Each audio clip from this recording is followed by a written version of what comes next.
আমার স্নেহের শিক্ষার্থীরা ও আমার গুণমুগ্ধ ছাত্রবৃন্দ, তোমাদের সবাইকে জানাই আমার টোটাল স্টাডি বাংলা চ্যানেলের পক্ষ থেকে আন্তরিক অভিনন্দন ও গভীর ভালোবাসা। আশা করি তোমরা সবাই ভালো আছো। আজকে আমি দ্বাদশ শ্রেণীর শিক্ষার্থীদের উদ্দেশ্যে তাদেরই টেস্ট পরীক্ষার জন্য, শুধু তাই নয়, তাদের ফাইনাল উচ্চ মাধ্যমিক পরীক্ষার জন্য তাদেরই পাঠ্য বিষয় অলৌকিক গল্পের কতগুলো সাজেশন তুলে ধরছি, যেগুলো খুবই সম্ভাব্য এবং এগুলো বেশি নয়, মাত্র 3খানা প্রশ্ন আমি তুলে ধরছি। এই 3খানা প্রশ্ন যদি রেডি করতে পারো তাহলে অবশ্যই তোমরা অলৌকিক থেকে উত্তর দিতে পারবে। আর সেই সঙ্গে বলে রাখি, আমি সেই 3খানা প্রশ্নের মধ্যে 1খানা প্রশ্নের উত্তর আমি তোমাদের সামনে তুলে ধরছি। তোমরা সবাই মনোযোগ সহকারে শুনবে এবং শেয়ারের মাধ্যমে বন্ধুদের শোনানোর সাহায্য করে দেবে। এখন আমি শুরু করছি 5 নম্বরের 3খানা প্রশ্ন, যে 3খানা প্রশ্ন তোমাদের সম্ভাব্য পরীক্ষার জন্য খুবই গুরুত্বপূর্ণ। শুরু করছি আমি। তোমাদের পাঠ্য বিষয় অলৌকিক, কর্তার সিং দুগ্গাল, উৎস জ্যোৎস্না রাতের ট্র্যাজেডি। অনুবাদক ছিলেন অনিন্দ সৌরভ। শুরু করছি আমি 5 নম্বরের প্রশ্ন। 1 নম্বরে, গল্পটা মনে পড়লে হাসি পেত। অনুরূপ লাইন থাকবে। গুরু নানকের হাতের ছাপ আজও লেগে রয়েছে। গল্পটা আমাদের স্কুলে শোনানো হলো। হঠাৎ শিষ্য মর্দানার জলতেষ্টা পেল। এতগুলো লাইন তোলা থাকলে তোমরা কিন্তু একটা প্রশ্নেরই উত্তর লিখলে সমস্ত লাইনের উত্তর কিন্তু একই হবে। দেখো, প্রশ্নটি আছে, কোন গল্পের কথা বলা হয়েছে? গল্পটি মনে পড়লে হাসি পেত কেন? অলৌকিক গল্প অবলম্বনে গল্পটি বিশ্লেষণ করো। সেকেন্ড প্রশ্ন, পাঞ্জা সাহেবে পৌঁছে এক আশ্চর্য ঘটনার কথা জানতে পারি। সেই সঙ্গে লাইন থাকতে পারে, ঠিক হলো ট্রেনটা থামানো হবে, চোখের জলটা তাদের জন্য, আমার চোখের জল।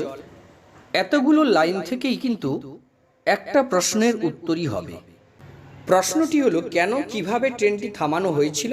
বক্তা চোখের জল কাদের উদ্দেশ্যে উৎসর্গ করেছিলেন? যে ঘটনায় বক্তার চোখের জল এসেছিল তার পরিচয় দাও।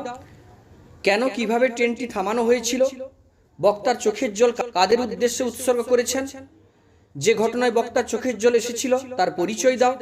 ঝড়ের বেগে ছুটে আসা ট্রেন থামানো গেল, পাথরের চাই থামানো যাবে না কেন? ট্রেন থামানো দরকার হয়েছিল কেন?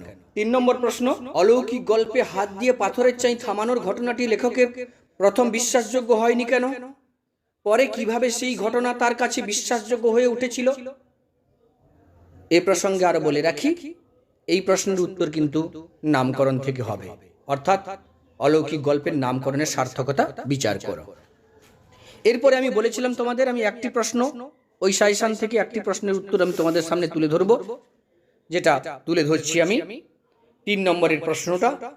অলৌকিক গল্পে হাত দিয়ে পাথরের চাই থামানোর ঘটনাটি লেখকের প্রথম বিশ্বাসযোগ্য হয়নি কেন? আরে কিভাবে সেই ঘটনা তার কাছে বিশ্বাসযোগ্য হয়ে উঠেছিল? অলৌকিক গল্পের নামকরণের সার্থকতা বিচার করো। ভূমিকা, যে কোনো সাহিত্যের নামান্তরই একটা যথাযথ নামকরণ থাকা দরকার, কারণ নামকরণের মাধ্যমে পাঠক রচনা সম্বন্ধে প্রাথমিক ধারণা লাভ করেন। তাই সাহিত্যের ক্ষেত্রে নামকরণের একটা বিশেষ তাৎপর্য রয়েছে।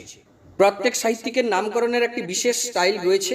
কেউ বিষয়ধর্মী, চরিত্রধর্মী, আবার কেউ ব্যঞ্জনাধর্মী নামকরণ করে থাকেন।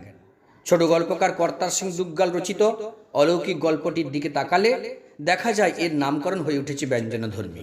প্রথম গল্পের ঐতিহাসিক বিশুদ্ধতা বিতর্কিত এবং ঘটনাগুলির উপলব্ধি ধর্মীয় বিশ্বাস নির্ভর। লেখক যতবার গল্প শুনেছেন ততবারই যুক্তি দিয়ে ঘটনাগুলি বিচার করতে গিয়ে বাস্তবতার অভাব বোধ করেছেন। কিন্তু এই পাঞ্জা সাহেবের শোনা অন্য এক কাহিনী তার উপলব্ধিতে ভিন্ন মাত্রা দিয়েছে। দ্বিতীয় কাহিনীতে দূরের শহরে স্বাধীনতা সংগ্রামীদের বন্দি করে অন্য শহরের জেলখানায় পাঠানো হচ্ছিল ট্রেনে করে। বন্দি স্বাধীনতা সংগ্রামীদের জন্য ছিল না কোনো জল বা খাবারের ব্যবস্থা। এই খবর পাঞ্জা সাহেবের বাসিন্দারা পাওয়া মাত্রই উত্তেজিত হয়ে পড়ে। তারা ঠিক করলো ট্রেন থামিয়ে খিদে তেষ্টায় কাতর কয়েদিদের খাবার ও জল পৌঁছে দেবে। স্টেশন মাস্টারের কাছে আবেদন করেও যখন কোনো ফল হলো না, তখন বেশ কিছুজন ট্রেন লাইনে শুয়ে পড়ল। ট্রেন থামলো বেশ কয়েকজনের বুকের উপর দিয়ে। খানিক এগিয়ে যাওয়ার পর চারিদিকে জয় নিরঙ্কার ধ্বনি উঠল। শেষ পর্যন্ত ট্রেন পিছল কাটা পড়া লাশগুলিকে দুমড়ে মুচড়ে। দ্বিতীয় কাহিনী উপলব্ধি লেখককে অলৌকিকতা সম্পর্কে নতুন ধারণায় পুষ্ট করে। তার মনে দাগ কাটে। ঝড়ের বেগে ছুটে আসা ট্রেন থামানো গেল, পাথরের চাই থামানো যাবে না কেন? অর্থাৎ মানুষের মনের একাগ্রতা, নিষ্ঠা ও সংকল্প যদি কোনো নির্দিষ্ট লক্ষ্যে প্রযুক্ত হয়, তবে এমন কিছু ঘটনা ঘটে যা সাধারণের দৃষ্টিতে আশ্চর্য বা অলৌকিক। এ গল্পের প্রথম কাহিনীতে গুরু নানকের শিষ্য মর্দানাকে শুষ্ক পার্বত্য অঞ্চলে জলের ব্যবস্থা করে দেওয়া, পাহাড়ের উপর থেকে গড়ানো পাথর দিয়ে ঠেকানো, ওই পাথরে গুরু নানকের হাতের ছাপ পড়া ইত্যাদি হয়তো আধুনিক যুক্তিনির্ভর মন মেনে নেয় না, কিন্তু ধর্মপ্রাণ মানুষেরা মহাপুরুষের সিদ্ধিলাভ করার ক্ষমতা সম্পর্কে সন্দেহ প্রকাশ করে না। প্রথম কাহিনীতে বারবার সন্দেহ প্রকাশ লেখকের দ্বিতীয় কাহিনী শুনে অবাক বিহল। বন্দি দেশপ্রেমিকদের কাছে খাবার জল পৌঁছে দিতে চলন্ত ট্রেন থামানোর মতো অসাধ্য সাধন করেছিল তাদের ক্ষমতা ও সাধারণের চাইতে অনেক উঁচুতে। পাঞ্জা সাহেবের জনগণ নিষ্ঠাবদ্ধ হয়ে ট্রেন থামানোর যে সংকল্প করেছিল তা প্রাণের বিনিময়ে সফল হয়, এটাই তো অলৌকিক। এই দুটি কাহিনী একটি অপরের পরিপূরক। তাই ধর্মপ্রাণ মানুষের মতো সহজ বিশ্বাসে ভর করে লেখক গুরু নানকের অলৌকিকত্ব মেনে নেননি, বরং তাঁর একাগ্রতা, নিষ্ঠা ও সংকল্পের জেরে তিনি শিষ্যের তেষ্টা মেটান। গড়ানো পাথর হাত দিয়ে ঠেকিয়েছিলেন, যেমনটি পাঞ্জা সাহেবের সাধারণ মানুষ পেরেছিল চলন্ত ট্রেনটিকে আটকে দিতে। দুটি কাহিনীর মধ্যে কিন্তু অসাধারণ ঘটনা রয়েছে, যা এক কথায় অলৌকিক। আর অলৌকিকতা সম্পর্কে লেখকের নতুন দৃষ্টিভঙ্গি গল্পের আবেদনকে প্রসারিত করেছে। তাই এই গল্পের নাম অলৌকিক ছাড়া আর কিছু হতে পারে না। এই নামটি গল্পের মূল দৃষ্টিভঙ্গির সঙ্গে যথেষ্ট সামঞ্জস্যপূর্ণ। তো শিক্ষার্থীরা, এইভাবে আমি অলৌকিক থেকে তিনখানা সাজেস্টিভ প্রশ্ন আর একখানা প্রশ্নের পূর্ণাঙ্গ উত্তর তুলে ধরলাম। তোমরা অবশ্যই মনোযোগ দিয়ে পড়বে। তোমাদের সফলতা কামনা করি। ধন্যবাদ।